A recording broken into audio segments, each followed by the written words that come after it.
이 시간 먼저 우리 하나님께 찬양과 경배를 드리며 5월 넷째 주 고등부 주일 예배를 하나님께 드리겠습니다.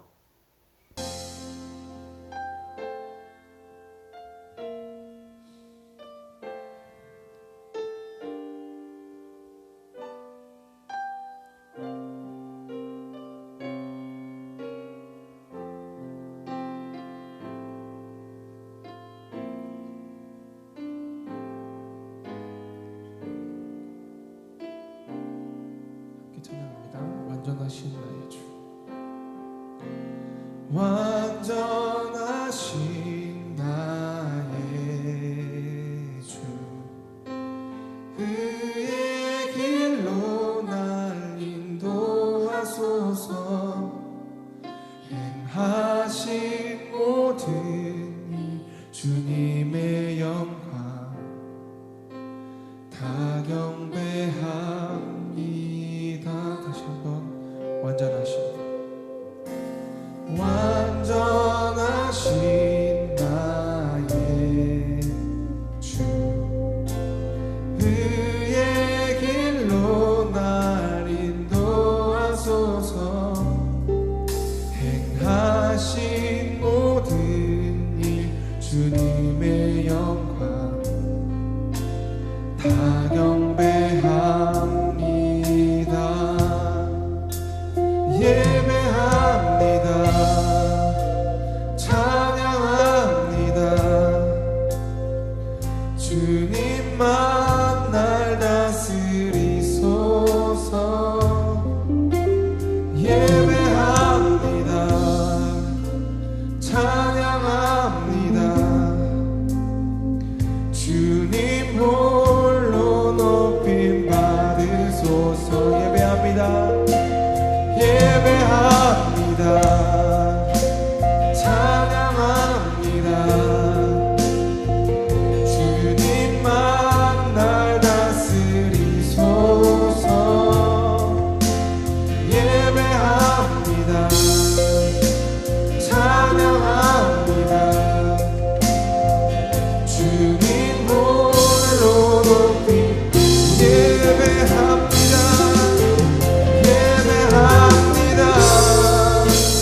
찬양합니다. 주님만 날 다스리소서. 예배합니다. 찬양합니다. 주님 홀로 높이 예배합니다. 예배합니다. 찬양합니다. 주님만 날 다스리소서. 예배합니다. 찬양합니다. 주님 홀로 높임 받으소서.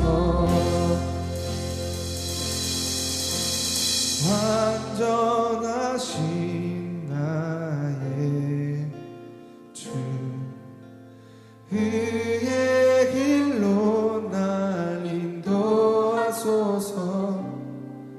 행하신 모든 일 주님의 영광 다 경배합니다.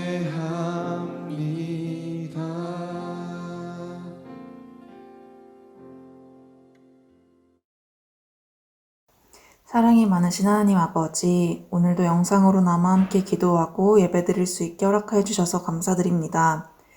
주님, 영상으로 예배를 드리기 시작하면서 주님과 멀어졌던 시간들이 있음을 고백합니다. 내 삶에 주님이 우선되는 삶을 살아야 하는데 그렇지 못하였고, 주님을 필요할 때만 찾았으며 주님의 말씀보다는 사람들의 말에 의지하며 살아왔습니다. 고등부 학생들과 선생님들이 함께 모여 예배할 수 없는 상황이지만 늘 서로를 생각하며 서로를 위해 기도하게 하시고 주님의 말씀을 가까이 하게 하시고 오직 하나님을 우선으로 하여 살아가는 삶 살게 하여 주세요. 사랑의 주님, 고등부 친구들을 위해서 기도합니다. 공부와 진로에 대하여 누구보다 고민이 많은 시기인 줄 압니다. 하지만 코로나19로 인해 공부를 하는 것도 진로에 대한 고민을 하는 것도 더 어렵고 답답한 상황이 닥칠 수 있습니다. 힘들고 지쳐서 포기하고 싶을 때에도 늘 나와 함께 하시는 성령님을 기억하게 하사 어려운 일이 있어도 주님을 먼저 찾고 기쁜 일이 있어도 주님을 먼저 찾는 고등부 친구들 될 수 있도록 함께하여 주세요. 거룩하신 주님, 고등부를 위해서 기도합니다. 코로나19로 인하여 몸과 마음이 지치는 순간들이 있습니다. 그럴 때마다 항상 우리와 함께 하시는 사랑과 평강의 하나님을 기억하게 하시고 찬양과 기도와 말씀으로 주님의 사랑을 경험하게 하여 주세요. 주님, 오늘도 각자의 집에서 영상으로 예배를 드리지만 하루빨리 함께 모여 예배 드릴 수 있는 날을 소망합니다. 이 모든 것 감사드리며 예수 그리스도의 이름으로 기도드렸습니다. 아멘. 오늘 하나님께서 우리에게 주신 말씀은 고린도전서 9장 19절에서 23절까지의 말씀입니다. 이제 말씀을 봉독하겠습니다. 하나님 말씀을 경청하십시오. 내가 모든 사람에게서 자유로우나 스스로 모든 사람에게 종이 된 것은 더 많은 사람을 얻고자 함이라. 유대인들에게 내가 유대인과 같이 된 것은 유대인들을 얻고자 함이요. 율법 아래에 있는 자들에게는 내가 율법 아래에 있지 아니하나 율법 아래에 있는 자 같이 된 것은 율법 아래에 있는 자들을 얻고자 함이요. 율법 없는 자에게는 내가 하나님께는 율법 없는 자가 아니요 도리어 그리스도의 율법 아래에 있는 자이나 율법 없는 자와 같이 된 것은 율법 없는 자들을 얻고자 함이라. 약한 자들에게 내가 약한 자와 같이 된 것은 약한 자들을 얻고자 함이요. 내가 여러 사람에게 여러 모습이 된 것은 아무쪼록 몇 사람이라도 구원하고자 함이니 내가 복음을 위하여 모든 것을 행함은 복음에 참여하고자 함이라. 아멘. 오늘은 입시와 안전, 기독교의 선택은? 이라는 제목으로 말씀 전하도록 하겠습니다. 지난주에 우리 고등부 친구들 몇 명을 우연히 만나게 되어서 제가 근황을 묻고 또 인사를 나누었었습니다. 제가 자꾸 연기되는 이 계약 이슈에 대해서 그 친구들에게 물어봤는데요. 빨리 계약을 했으면 좋겠다라고 하는 친구들도 있었고, 지금도 이미 독서실이나 집에서 충분히 잘 공부하고 있는데 괜찮기 때문에 계약이 좀 미뤄져도 좋다라고 말하는 친구들도 있었습니다. 어쨌든 저는 우리 고등부 친구들이 계약이 이미 진행된 학년이나 계약을 기다리고 있는 학년 모두 코로나 질병에 걸리지 않게 건강히 유의했으면 좋겠습니다. 아마 이것이 학교 개학에 대한 아마 전 국민의 공통된 바람일 것입니다. 그런데 문제는 사람마다 자신이 중요하게 생각하는 부분이 조금씩 다르다는 것입니다. 어떤 사람은 학사 일정, 학생의 멘탈과 컨디션, 입시 공부를 더 중요하게 생각하고 또 어떤 사람은 질병으로부터 학생의 안전을 더 중요하게 생각합니다. 그래서 우리나라 청와대 국민청원 게시판에 두 가지 반대되는 청원이 같이 올라와 있습니다. 계약을 빨리 하게 해주십시오. 계약을 연기시켜 주십시오. 우선 계약을 빨리 시켜달라고 하는 사람은 특히 고3 학생이나 고3 부모님들이 많은 것 같습니다. 이미 수능 카페나 맘카페에 이번 수능은 무조건 재수생한테 유리하다고 난리가 났습니다. 재수생들은 아무래도 집이나 독서실에서 공부하는 게 좀 더 익숙하기 때문이죠. 이번 고3들은 갑자기 학사 일정이 미뤄지면서 이미 생활 습관, 멘탈이 다 무너졌다고, 그래서 고3들에게 코로나 가산점을 주자고 하는 사람도 있었습니다.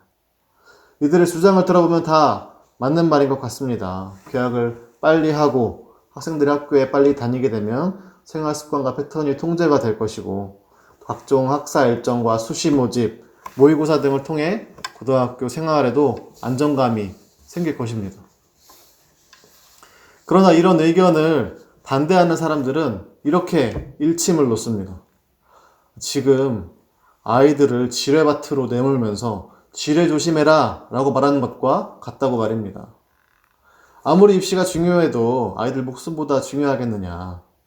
그리고 아무리 입시를 완벽하게 준비한다 하더라도 코로나 한 번 걸리면 모든 습관이 무너져서 그 해 수능은 망한 것이라고 이야기를 합니다. 그래서 차라리 한 학기 동안 다 온라인으로만 수업하고 9월 이후로 계약을 미루자는 주장을 하는 것 같습니다. 다 일리가 있고 맞는 말입니다. 마지막으로 이 두 의견 사이에서 그 사이에 낀 우리 학생들의 목소리도 있습니다. 이거는 우리 학생들 본인들의 문제인데 왜 부모님과 정부가 이 문제를 정하려 하냐 분노하는 사람들도 있습니다. 그래서 학생들의 의견을 존중해서 의견을 묻거나 투표로 정하고 혹은 개학을 원하는 학생들만 하게 하자라는 의견도 있습니다. 역시나 모두 일리가 있습니다. 사랑하는 고등부 여러분, 여러분은 이 이슈에 대해서 어떻게 생각하시나요?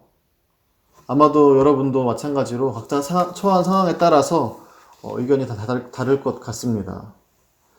저는 이 문제에 대해서 그리고 여러분이 직면한 이 상황에 대해서 기독교인이라면 어떻게 이 문제를 다루고 생각해야 할까 한번 깊이 묵상해 보았습니다. 특히 제가 이제 고등부 여러분을 섬기고 또 가르치는 교육 전도사이기 때문에 지난 한 주간 무언가 이 기독교적인 명확한 답을 내놓아야 된다는 부담감이 제 어깨를 많이 짓눌렀습니다. 그런데 시간이 흐르고 또 여러 밤이 지나갔는데도 이 상반된 두 가지 말씀이 떠올라서 계속 고뇌하게 되었습니다. 먼저 첫 번째 말씀은 이렇습니다. 하나님은 여러분의 인생을 계획하시는 분입니다. 사실 여러분이 코로나로 사망할 확률보다 교통사고로 사망할 확률이 훨씬 높습니다. 그러니 여러분, 삶의 주인인 하나님을 믿고 질병을 두려워 말고 담대함으로 나가십시오. 개학을 두려워하지 마십시오. 우리에게 주어진 입시, 공부에 있어서 주저하지 맙시다. 그런데 두 번째 말씀은 또 이렇습니다. 고등학생의 본분은 공부하는 일인데 이것은 입시에만 올인하라는 뜻이 아닙니다. 우리가 살아가는 이유는 오직 하나님께 영광을 돌리기 위함입니다. 따라서 건강과 안전에 우려가 있다면 입시에 지장이 있다 하더라도 계속 개학을 미뤄야 합니다. 여러분이 사는 이유는 입시가 아닌 하나님을 위해 살아가는 삶 자체이기 때문입니다. 개학이 연기되어도 답답해하지 말고 오히려 그 안에서 우리의 가치를 찾아가야 합니다. 즉 세상이 말하는 이 두 가지 스탠스 모두 기독교적인 가치관으로 성경적인 근거로 각자 다 지지를 할 수 있다는 생각이 들었습니다. 저는 점점 불안했습니다. 이러면 안 되는데 우리 고등부 친구들한테 어떤 기독교적인 영감을 분석을 명쾌한 해답을 전해줘야 하는데 하나님 부족한 저에게 말씀해 주십시오. 지혜를 주십시오. 이렇게 매일 기도를 했습니다. 그런 어느 날 밤에 제가 유튜브를 보다가 어떤 한 유튜버가 그동안 자신이 올려왔던 영상들에 대해서 본인 스스로가 해석을 하고 기획 의도를 정리한 것을 제가 우연히 보게 됐습니다. 근데 그 사람이 이렇게 이야기를 하더라고요. 의도를 강요하면 폭력이 된다. 아무리 맞는 말을 하고 좋은 해석으로 기획 의도를 전달하려 하더라도 반드시 많은 사람들에게, 모든 사람에게 적용할 수 없기 때문에 이를 강요하게 되면 폭력성을 띠게 된다는 말입니다. 저는 이 말을 듣고 제가 며칠 동안 고민하던 저의 모습들이 떠오르게 되었어요. 또 현상에 대해서 기독교적인 의도와 말씀을 찾아내고 이것이 정답이다, 이것이 해답이다 라고 말하게 되면 어쩌면 폭력성을 띨지도 모르겠다 생각하게 되었습니다. 기독교 자체가 어떤 폭력과 억압의 종교가 아니잖아요. 오히려 그리스도를 통한 사랑과 용서가 바로 복음이 아닙니까? 그때 딱 머릿속에 생각난 말씀이 오늘 본문 말씀입니다. 사도 바울의 말씀인데요. 이분도 저와 같은 많은 고민들을 했던 것 같아요. 이 바울이란 이분은 성경을 기록하실 정도이니까 무엇이 복음이고 무엇이 진리인지를 명확하게 아시는 분이죠. 그런데 이 바울이 아는 것들을 그대로 전하자니 어떤 사람들은 받아들이지도 못하고 그것을 억지로 강요하게 되면은 바울의 말에 어떤 폭력성을 강요하는 것이 될까봐 많이 우려했던 것 같습니다. 그래서 오늘 본문의 20절에서는 유대인들에게 내가 유대인이 되는 것처럼 유대인들을 얻고자 한다. 또 율법 아래에 있는 자들에게는 내가 율법 아래에 있지는 않지만 율법 아래에 있는 자처럼 행동해서 그 사람들을 얻고자 하겠다. 21절에는 율법이 없는 자에게는 내가 율법 아래에 있는 자이지만 없는 것처럼 해서 율법 없는 자들을 얻고자 합니다. 22절에는 약한 자들에게 내가 약한 자와 같이 된 것은 그 약한 자들을 얻고자 합니다. 그래서 내가 이렇게 여러 사람에게 여러 모습이 된 것은 아무쪼록 몇 사람이라도 구원하고자 한 거다 라고 말씀을 했습니다. 오늘 본문에 네 분류의 사람이 나오죠. 유대인들, 율법 아래에 있는 자들, 율법이 없는 자들, 약한 자들. 바울은 이 네 부류의 사람에게 네 가지의 자세로 나아간다고 스스로 말하고 있습니다. 이들을 구원하기 위해서라고 결론을 말했는데요. 그 이유가 무엇일까요? 바울이 교회 성도 수를 늘리기 위해서? 바울이 교세를 확장하기 위해서? 그러나 바울은 로마서 9장 30절에서 이렇게 말합니다. 나의 형제 곧 고륙의 친척을 위하여 내 자신이 저주를 받아 그리스도에게서 끊어질지라도 원하는 바로라. 제가 지난번 설교에서 모세가 기록한 책에서 이름을 지어도 좋다고 했던 것처럼 바울도 너무너무나 사랑하는 그 형제들을 위해서 내가 저주를 받아서 그리스도에게 끊어질지라도 복음을 전하겠다 이야기하고 있는 것입니다. 한마디로 오늘 본문도 바울이 이 네 부류의 사람들을 너무너무나 사랑하는 마음에 가득했기 때문에 이들을 위해서 이들 각자를 다 공감하면서 이 네 가지의 모습으로 바울은 나아갔던 것입니다. 사랑하는 고등부 여러분, 우리도 코로나 사태로 발생한 입시 문제, 또 안전 문제, 학생의 인권 문제에 있어서 이들 모두를 공감하면서 각각 세 가지의 모습 모두를 이해하는 것이 필요한 것 같습니다. 아무리 내 주장만이 맞는 주장 같더라도 내가 입시가 제일 중요해, 안전이 제일 중요하지, 학생 인권이 먼저야 이렇게 서로 주장하면서 비난하고 싸우면 안 되는 것입니다. 입시가 정말 중요하다는 친구들 앞에서는 그들의 말을 공감해주고 또 안전이 중요하다는 사람들 앞에서는 그들을 안심시켜주며 학생 인권이 중요하다는 친구들 앞에서는 그들을 세워주어야 하는 것입니다. 아니 그러면 내 주장은 도대체 언제 하나요? 나의 주장은 있는 그대로 그들에게 정중하게 하되 상대방 의견이 틀렸다 말하지 않고 다른 것으로 이해하고 존중하는 것입니다. 내 의견대로 이렇게 해야 해. 상대를 이기려 들지 말고 우리는 우리의 목소리 있는 그대로 내지만 의견 충돌이 생길 경우에 오히려 그들의 입장으로 변해서 그들의 말을 공감해주면서 바울처럼 나아가야 하는 것입니다. 오늘 본문에 바울이 딱 그랬죠. 자신의 의견은 전혀 그렇지 않을지라도 나는 그리스도 안에서 율법 아래에 있다 하더라도 율법 아래에 있지 않다 하더라도 그들 앞에서는 오히려 맞장구를 쳐주는 것입니다. 그들의 이야기를 오히려 들어주는 것입니다. 우리도 마찬가지로 그렇게 어떤 상황에 따라서는 져야 할 필요가 있는 것이죠. 그들을 사랑하기 때문에, 그들을 사랑해야만 하기 때문입니다.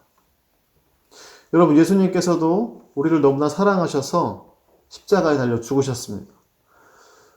그의 죽음은 세상 사람들이 봤을 때 완전히 진 것입니다. 그러나 부활하신 예수님, 그래서 져야만 승리하는 그 놀라운 신비를 몸소 직접 보여주신 것이죠. 그것이 바로 기독교적인 가치관이요 성경의 말씀이며 오늘 본문에 바울이 선택한 사랑의 방법입니다. 사랑하는 여러분, 오늘도 우리가 이렇게 직면한 여러 상황들 앞에서 우리가 어떤 것을 선택하든지 간에 그저 우리에게 주어진 이들을 먼저 배려하고 사랑합시다. 여러분은 사랑받기 위해 태어난 사람이고 또 사랑하기 위해 지은받은 존재입니다. 오늘 그래서 설교의 제목이 아까 입시와 안전, 기독교의 선택은? 이라는 질문의 제목이었는데요.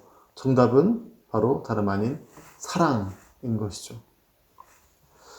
이번 한 주간도 우리 가족, 또 우리 친구들, 우리 선생님들한테 나아갈 때 그 어떤 상황에서라도 바울의 모습처럼 이해하고 배려하고 공감하며 사랑하는 여러분 되기를 주님의 이름으로 간절히 소망합니다. 기도하겠습니다. 사랑의 주님, 감사합니다. 오늘 말씀을 통해 바울이 주어진 이들을 전심으로 사랑하며 그들의 모습으로 다가가 공감하고 배려하는 것을 배웠습니다. 우리도 저마다 만나는 모든 사람들을 이해하고 사랑할 수 있는 넉넉한 마음을 우리 가슴 가운데 허락하여 주시옵소서. 이 모든 것에 감사드리며 예수님의 이름으로 기도드립니다. 아멘. 이성진 목사님께서 축도하심으로 예배를 마치겠습니다. 이제는 예수 그리스도의 은혜와 하나님의 사랑과 성령의 교통하심이 바울이 가르친 대로 늘 이웃을 사랑하며 온전히 섬기기로 결단하는 우리 모든 고등부 학생들과 또한 선생님들 가운데 영원토록 함께 하시기를 간절히 축원하옵나이다. 아멘. 5월 넷째 주 고등부 광고입니다. 지난주 주일 예배 인증샷 이벤트 결과입니다. 사다리 타기로 뽑힌 학생들은 마연, 김지순, 이선재 학생입니다. 주일 예배 인증샷을 보내주는 친구들은 사다리 타기를 해서 문화상품권을 증정합니다. 헌금은 아래 계좌로 입금해 주시거나 가지고 있다가 나중에 한꺼번에 헌금해 주세요. 6월 7일부터 오프라인 예배가 재개됩니다. 6월 7일부터 고등부실에 함께 모여 예배드리겠습니다. 다음 주에도 영상 예배로 만나요.